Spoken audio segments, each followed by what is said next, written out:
وَلَقَدْ قَالَ لَهُمْ هَارُونُ مِنْ قَبْلُ، اور ہارون نے ان کو سمجھانے کی کوشش کی تھی پہلے ہی، یا قوم انما فتنتم بہ، اے میری قوم کے لوگو تمہیں اس کے ذریعے سے فتنے میں ڈالا گیا ہے، تم ایک بہت بڑی آزمائش میں مبتلا ہو گئے ہو۔ وَإِنَّ رَبَّكُمُ الرَّحْمَٰنُ، اور تمہارا رب جو ہے یہ بچڑا نہیں ہے، تمہارا رب تو رحمان ہے۔ فَاتَّبِعُونِی، تو میری بات مانو، میرے پیچھے چلو، وَأَطِیعُوا أَمْرِی، اور میرے حکم کی پیروی کرو۔ قَالُوا لَن نَّبْرَحَ عَلَیہِ عَاکِفِینَ، انہوں نے کہا نہیں، اب تو ہم اس کے اوپر اعتکاف کرتے ہی رہیں گے۔ سب کے سب نہیں، جو بھی تھے ان میں سے جی شرک کرنے والے جو اڑ گئے اس پر کہ اب ہم اعتکاف کریں گے، اس کا ہم بیٹھیں گے، دھیان کریں گے، جیسے کہ وہ پہلے انہوں نے کہا تھا کہ ہمارے لیے بھی کوئی الہ بنا دو تاکہ ہم جو ہے اسی طریقے سے گیان دھیان کریں جیسے یہ اور لوگ کرتے ہیں۔ قالوا لن نبرح علیہ عاکفین حتی یرجع الینا موسیٰ، یہاں تک کہ موسیٰ خود ہمارے پاس واپس آ جائیں، پھر دیکھیں گے وہ کیا کہتے ہیں۔ قال یا ہارون ما منعک اذ رأیتہم ضلوا، حضرت موسیٰ نے کہا ہے ہارون تمہیں کس چیز نے روکا جب تم نے دیکھا تھا کہ وہ گمراہ ہو گئے، اللہ تتبعنی، کہ تم نے میری پیروی نہیں کی۔ اس کے دو معنی ہو سکتے ہیں، یا تو میری پیروی نہیں کی یا میرے پاس آ جاتے مجھے بتاتے کہ یہ ہو رہا ہے، تم یہیں پر ٹکے رہے ہو اور تم نے اس کا سدباب نہیں کیا۔ افعصیت امری، کیا تم نے، اب کیونکہ حضرت ہارون بڑے تھے لیکن بہرحال رتبہ جو حضرت موسیٰ کا بڑا تھا، فعصیت امری، تو کیا آپ نے میرے حکم کی خلاف ورزی کی ہے، نافرمانی کی میرے امر کی۔ قال یا ابن ام، حضرت ہارون کا اے میرے ماں جائے، اے میری ماں کے بیٹے، لا تاخذ بلحیتی ولا براسی، نہ میری داڑھی کو پکڑو نہ میرے سر کے بالوں کو پکڑو، انی خشیت ان تقول فرقت بین بنی اسرائیل، مجھے یہ اندیشہ تھا کہ کہیں آپ یہ نہ کہے کہ تم نے بنی اسرائیل میں تفریق پیدا کر دی، ان کے اتحاد کو تم نے پراگندہ کر دیا، ان کو تقسیم کر دیا۔ ولم ترقب قولی، اور میری بات یاد نہ رکھی۔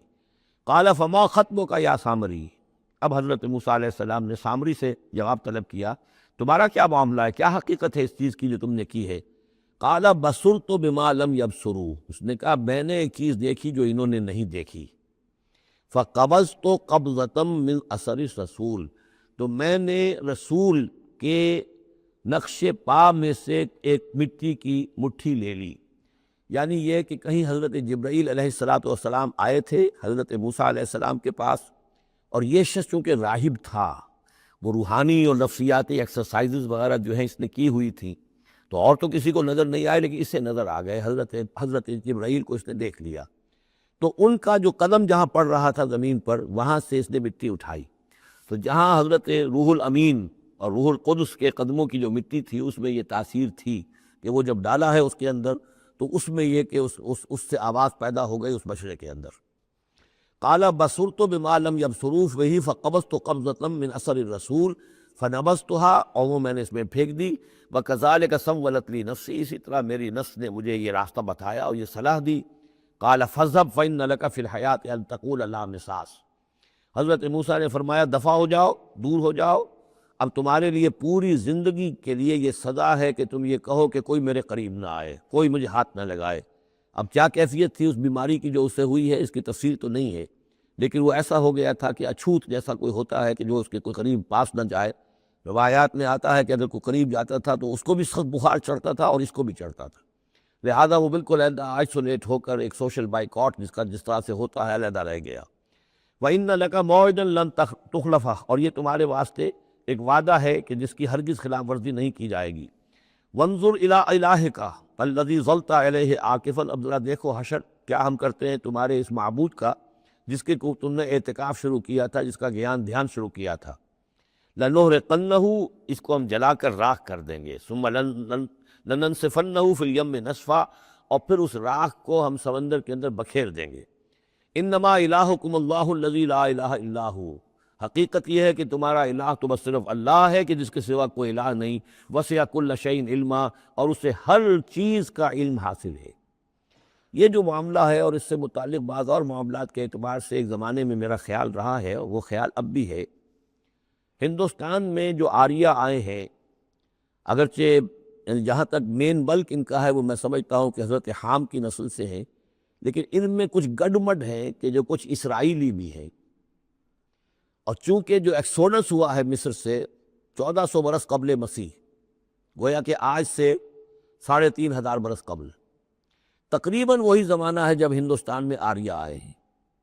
تو معلوم ایسا ہوتا ہے کہ کچھ جس وقت یہ لوگ نکلے ہیں مصر سے تو کچھ ان کے قبیلے وہ ہیں جن کو کہتے ہیں کہ last tribes of the house of Israel, جن کا پتہ نہیں چلتا کہاں چلے گئے.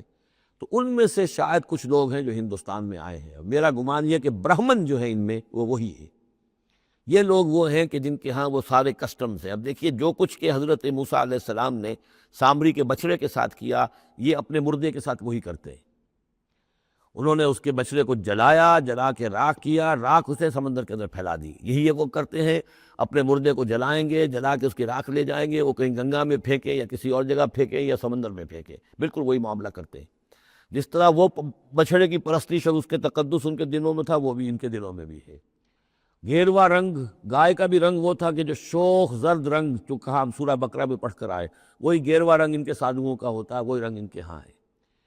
اور پہاڑ کا سر اٹھا لینا سر کے اوپر، ہنومان جی کا ان کا جو کانسیپٹ ہے کہ پورے پہاڑ کو اٹھا کے وہ لے آئے، تو یہ معلوم ہوتا ہے یہ بھی کوئی بدلی ہوئی شکل ہے اسی روایت کی کہ جو ہم نے تمہارے وَنَتَقْنَا الْجَبَلَ فَوْقَكُمْ تمہارے اوپر ایسے اٹھا لیا تھا جیسے صاحبان ہوتا ہے. تو بہت سی چیزیں جو ہیں ملتی ہیں. اور میرا گمان ہے کہ اپنشدز جو ہیں ان میں صحف ابراہیم کی بگڑی ہوئی شکلیں موجود ہیں. قرآن مجید میں صراحت سے مذکور ہے صحف ابراہیم و موسیٰ. اب موسیٰ کے صحیفے تو یہ 5 ہمارے پاس ہیں موجود، تحریف شدہ ہیں. The first 5 books of the old testament یہ صحف موسیٰ ہیں. لیکن صحف ابراہیم کہاں ہیں؟ ان کا کوئی ذکر بھی ہمیں موجود نہیں ہے، ہمارے پاس علم میں نہیں ہے. لیکن میرا گمان ہے، چونکہ ایک زمانے میں نے کچھ ان کا مطالعہ کیا تھا تو مجھے محسوس ہوا تھا کہ ان میں توحید کا جو پہلو بہت ہی نمایاں ہے. تو معلوم ہوتا ہے کہ شاید یہ حضرت ابراہیم کے صحیفوں کے کچھ اثرات ضرور یہاں تک پہنچے ہیں. آیا یہ وہی صحیفے ہیں یا نہیں ہیں، یہ بات دوسری ہے. بہرحال یہ چیزیں جو میں نے آپ کو گنوائی ہے وہ سالہ پرستی ہے، لامساس یا انٹچیبلٹی. ان کی ایک قوم وہ ہے جس کو ہاتھ نہیں لگ سکتا، ہاتھ لگ گیا تو برش ہو جائے گا.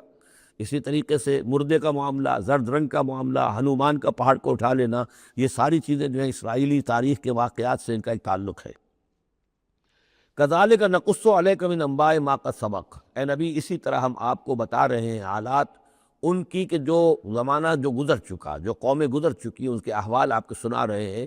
وقد آتیناک من لدنا ذکرا، اور ہم نے آپ کو اپنے خاص فضل سے، اپنے پاس سے ذکر عطا کیا. یہ یاد دہانی، یہ قرآن، اس میں پرانی خبریں بھی ہیں اور اس میں ذکر ہے، تذکیر ہے، نصیحت ہے.